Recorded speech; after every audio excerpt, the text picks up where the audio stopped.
y es algo absolutamente inolvidable y te explico. La falta es al borde del área, Juanito se va hacia un poco hacia la barrera, se vuelve, cuando se vuelve San José la toca, Juanito la para, la deja parada y yo le golpeo y es gol. Esa misma inercia que llevo yo en la carrera al golpear hacia adelante, veo que la grada de fondo, entonces no había asiento ni nada, se provoca una avalancha hacia abajo que sinceramente me quedé impactado, asustado, como diciendo, hostia, es la que he formado. La que he liado, ¿no? La que he liado yo aquí. Pero la sensación era esa de que, bueno, se iban a meter en el terreno de juego, había una valla metálica y demás, que yo creo que la mitad se quedaron allí estrellados contra la valla. Pero era las vivencias que había antes, porque en un fondo donde la gente estaba no sentada, sino de pie, en las escaleras, en todas las partes, bueno, pues habría, yo creo que a lo mejor el doble casi de las localidades que realmente se permitían. Sí, sí, al Madrid le multaron esos años muchas veces Sí, por el por más exceso, ¿verdad? aforo de lo que... Sí, sí. Sí, pero la UEFA le multaba. Es que yo creo que había partidos de 120, 130.000. Yo es que recuerdo que iba de pie y tenías que ir 2 horas antes y el primero que fuera te colocabas y luego veías a la gente encima de ti apoyando porque entrábamos más gente de la que... Claro. Por eso te digo que la sensación que yo vi que me produjo la avalancha desde arriba hacia abajo, claro, es que, fíjate, tienes que mirar 5 centímetros con los ojos, más hacia arriba, más hacia abajo, pero ves una masa moviéndose ahí a esa velocidad que me asusté. Normal.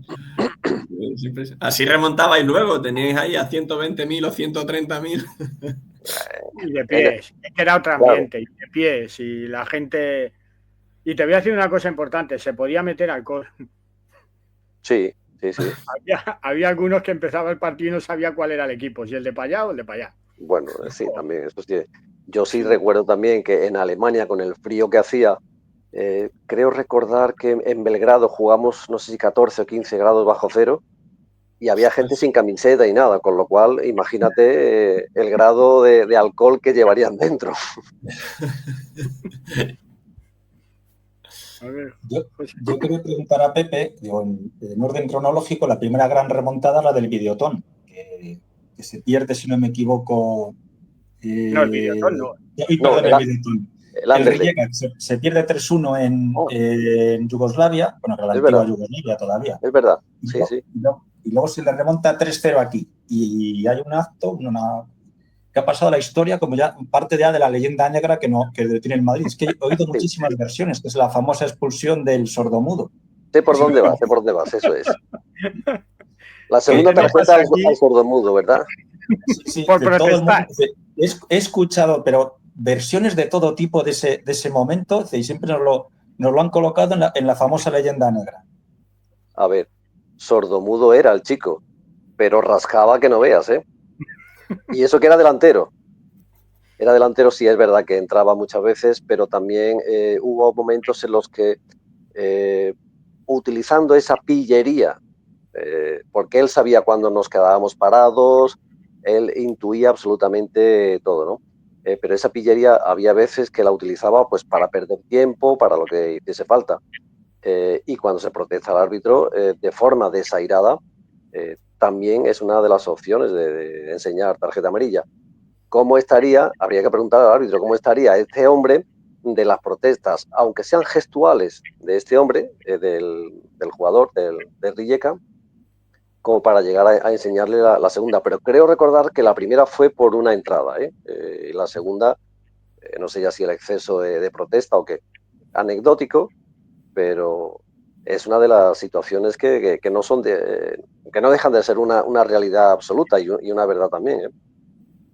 Es que es un hecho ya que ha pasado a la historia y cada vez que nos lo sacan a colación, yo quería preguntar, ya que está Pepe, digo, lo que nos contaba. Y lo que me has dicho, dice, los jugadores de la antigua Yugoslavia eran de carácter, ¿eh? Eso no se amilanaba nunca.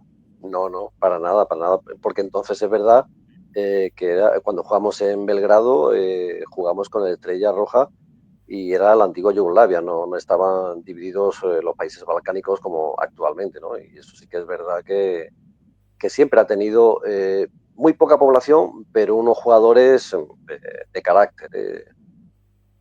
Y también hay que tener en cuenta lo que has dicho antes, que solo había 2 extranjeros por equipo, por lo tanto, la mayoría de los grandes jugadores yugoslavos, checos, rusos, polacos, estaban en sus países de origen. No es como ahora que vas igual a jugar contra el Partizan, el Estrella Roja, y son equipos debilitados porque sus jóvenes están fuera. En aquella época, los grandes jugadores estaban en su país. Eran eliminatorias durísimas que a veces tocaba ahí en noviembre, diciembre, y allí con ese tiempo pues era muy complicado. Sí, sí, yo recuerdo también haber jugado en Odessa y frío todo el del mundo, no tanto como en Belgrado, pero sí es verdad que, como tú bien dices, los jugadores no tenían la posibilidad de irse al extranjero porque solamente se permitían 2 fichas ajenas a la nacionalidad del país en toda Europa, con lo cual eso, bueno, evidentemente las selecciones sí que se veían los grandes jugadores, porque ahí sí que estaban obligados a jugar en sus países y con lo cual a destacar. Cuando destacas, bueno, al final acabas en la selección posiblemente. Claro. Oye, espero que no haya ninguno por aquí del Barcelona, porque lo que dice el del Rijeka, lo que he visto es que acaban ellos con 3 expulsados, claro, acaban con 8 el partido, se cargan a 3. Ya no me acuerdo. No, Sí, sí, no, eso, 3, fíjate, 3, ese sí, dato sí, no lo recuerdo yo exactamente. sí, tengo 3, digo, porque entonces empezarán a decir, mira, os dejaban con 8 otra cosa. Oye, el otro día dijiste aquí en una tertulia que tuviste, yo creo que fuiste tú, Pepe, ¿Sí? que eran más, yo creo que era contra el Arsenal, antes del partido de la vuelta del Arsenal, que tú decías que ahí a lo mejor era mejor una charla más motivadora que táctica. No sé, me parece que lo dijiste tú, creo, ¿eh? Sí, No sí, sé, creo recordar. Sí, me suena, porque estuve yo ese día. en esas remontadas también en las que hacíais vosotros cuando venía el Anderlecht o tal, iba, ¿era eso también? ¿Era más, os encargaban los jugadores vosotros en el túnel de vestuarios ya de acojonarlos? Porque las De que todo teníais un que pasar poco. ahí en la salida... De todo un poco, porque yo recuerdo cuando perdimos 5-1 allí en Mönchengladbach, bueno, contra el Borussia Mönchengladbach, que jugamos en Dortmund, porque el estadio era más pequeño el suyo y al final nos llevaron a uno más grande para meter más presión. O sea que antes se utilizaba todo. Lo que me he perdido ahora porque me estaba diciendo la... La charla, ¿cómo era la charla? Un poco. Sí, sí, efectivamente. Hay de todo, pero evidentemente tiene que ser motivadora, porque nosotros, desde que acabamos el partido allí en Alemania, por ejemplo, que hablo en concreto del Borussia Mönchengladbach, nada más montarnos en el autobús para coger el camino hasta el aeropuerto, ya empezábamos nosotros a hablar y a estar convencidos de que se podía hacer, de que se podía remontar.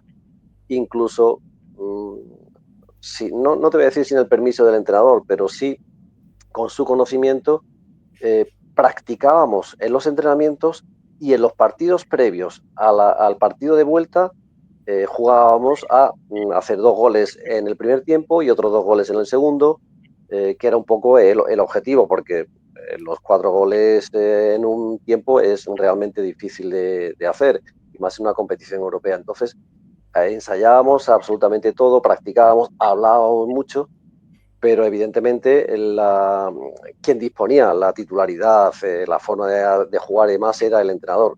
Aún así, nosotros siempre estábamos hablando unos con otros, motivándonos y haciéndonos creer que podíamos hacer pues esa remontada, por llamarle de alguna forma, por no llamarle monstruosidad, porque realmente es complicado conseguir eso tantas veces. ¿Y quién había alguno que llevase especialmente la voz cantante, sobre todo en los momentos finales, ahí ya, el que metiera directamente la última pila ahí a la batería? Sí, hombre, generalmente los más veteranos eran los que tenían mayor capacidad, pero en concreto, mira, Juanito era uno de los que estaban siempre atentos, pero Juan muchas veces lo hacía, y eso sí lo recuerdo yo en concreto, el día del Borussia en casa, se subía o sea, el pasillo de bajada hacia el campo, ya sabéis todos cómo es. Antes lo separaba una valla metálica. Evidentemente los alemanes eran más altos, más grandes, más fuertes que nosotros. Pero Juan se subía a la valla metálica esa para sentirse más altos que ellos y gritar desde ahí. La motivación era extraordinaria. José Antonio Camacho, por ejemplo, en el autobús, con el volumen, el timbre de voz que tiene, vamos, el que se quedase dormido o con la música puesta, absolutamente imposible, porque José te despertaba, pero vamos, ya te digo yo. Además, esa implicación llegó absolutamente a todos, desde que salíamos en el autobús que nos trasladaba hasta el campo, hasta que llegábamos, porque cuando la llegada, que se hace muy parecida a la de ahora, en aquellos momentos bajábamos por Concha Espina, pero no había tanta seguridad, tanta distancia.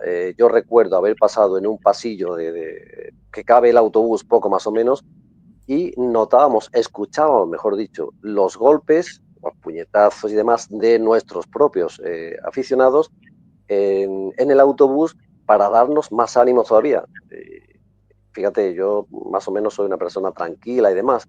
Y yo recuerdo que en Concha Espina yo iba de asiento en asiento, saltando, botando, por la sensación que tenía ya de llegar al campo, y te hablo de 2 horas antes del partido. O sea, cuando llegó el momento del calentamiento, pues ya no te quiero decir cómo estábamos.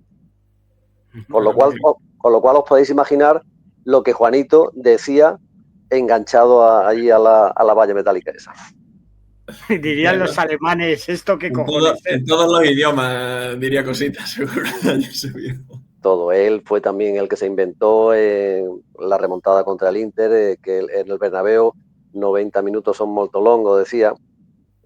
Llegó el momento que decíamos que 5 minutos en el Bernabéu son molto longo también, porque últimamente